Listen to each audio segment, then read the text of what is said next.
आप सभी को मेरा प्रणाम। मैं भुवनेश्वर ब्लेसिंग टीम से रूमा। एक लंबे अंतराल के बाद आज फिर से the Buddha's wife the path of awakening together को, जो जन्नत सरे और श्यामुल शेम द्वारा लिखित है, उसका हिंदी में अनुवाद कर रही हूँ। जैसे कि अभी तक के अध्याय के बारे में हमने जाना कि सिद्धार्थ अपना सब कुछ त्याग के अपनी राह पे निकल पड़े थे, और उनके जाने के बाद यशोधरा जी की क्या प्रतिक्रिया रहती है, कैसे वे अपने बच्चे के साथ, अपने परिवार के साथ, महल के लोगों के साथ और पूरे समाज के साथ अपना अस्तित्व बनाती हैं, खुद को समझती हैं और समाज को जागरूक करती हैं और सबको एक साथ लेके आध्यात्मिक राह पे चलती हैं। तो चलिए आज हम इस पुस्तक के 14वें अध्याय के बारे में जानेंगे। यशोधरा जी अपने दैनिक आध्यात्मिक अभ्यास के साथ ये समझ रही थीं और स्वीकार करने लगी थीं कि वह आज भी उतनी ही गहराई से सिद्धार्थ को प्यार करती हैं। और फिर वो निश्चय करती हैं कि वे ज़्यादा से ज़्यादा सिद्धार्थ के बारे में जानेंगी, समझेंगी और पता लगाने की कोशिश करेंगी। और एक दिन वे चन्ना को अपने कक्ष में बुलाती हैं और एक गोपनीय कार्य करने के लिए बाध्य करती हैं। चन्ना को बार बार समय समय पे महल से बाहर जाने के लिए सिद्धार्थ के बारे में जानकारी एकत्रित करने के लिए भेजती हैं। सिद्धार्थ के बारे में पता लगाने के लिए, उन पर निगरानी रखने के लिए कहती हैं। फिर चन्ना वापस उनसे कहते हैं कि ये कार्य काफ़ी कठिन है और करने में परेशानी भी होगी। और फिर चन्ना अपने परिवार को बता के चल पड़ते हैं सिद्धार्थ से मिलने।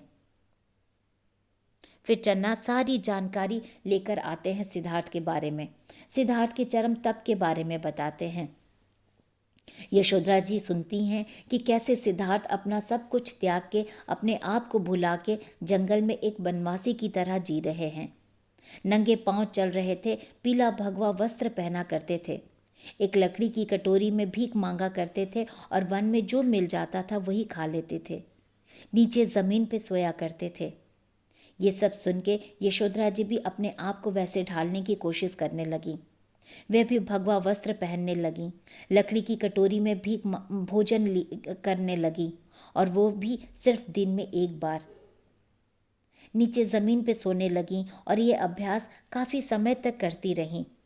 अपने आप को सिद्धार्थ के साथ जुड़े रखने के लिए वे सब कुछ अपनाने लगी, उन प्रथाओं को आध्यात्मिक संबंध बनाने की कोशिश करने लगी। लेकिन इस आध्यात्मिक प्रथाओं से ना ही तो यशोधरा जी को और ना ही उनके संग की किसी महिलाओं को कोई मदद हो रही थी।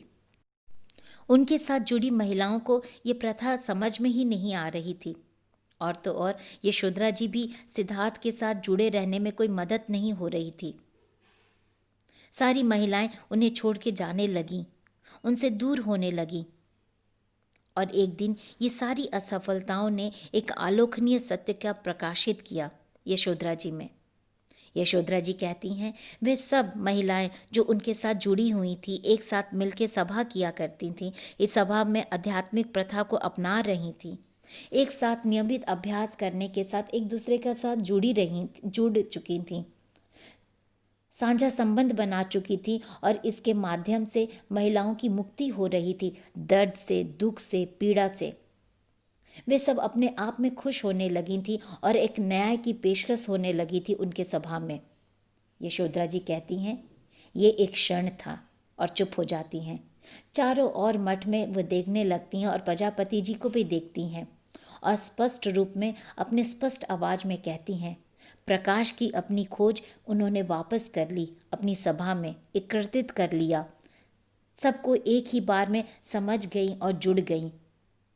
लेकिन इन सब के बाद भी यशोधरा जी जानती थी कि अभी भी वो काफ़ी प्यार करती हैं सिद्धार्थ से। उनकी घनिष्ठता, संवाद और जिज्ञासा सिद्धार्थ के साथ ही है और सिद्धार्थ में ही है। सिद्धार्थ हमेशा से उनके साथ थे। महल की उस उपवन में जब वो सभा किया करती थी सारी महिलाओं के साथ, उन्हें महसूस होता था कि सिद्धार्थ उनके साथ हैं, और इस सच को वो सभा में सबके साथ वर्णन करती हैं, और पूरी तरह से सिद्धार्थ को अपने सभा में वो अपने मन के ज़रिए शामिल कर लिया करती थीं, और सिद्धार्थ वहाँ हमेशा रहते भी थे।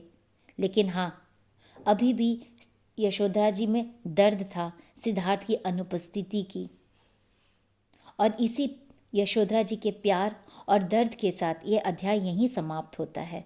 धन्यवाद।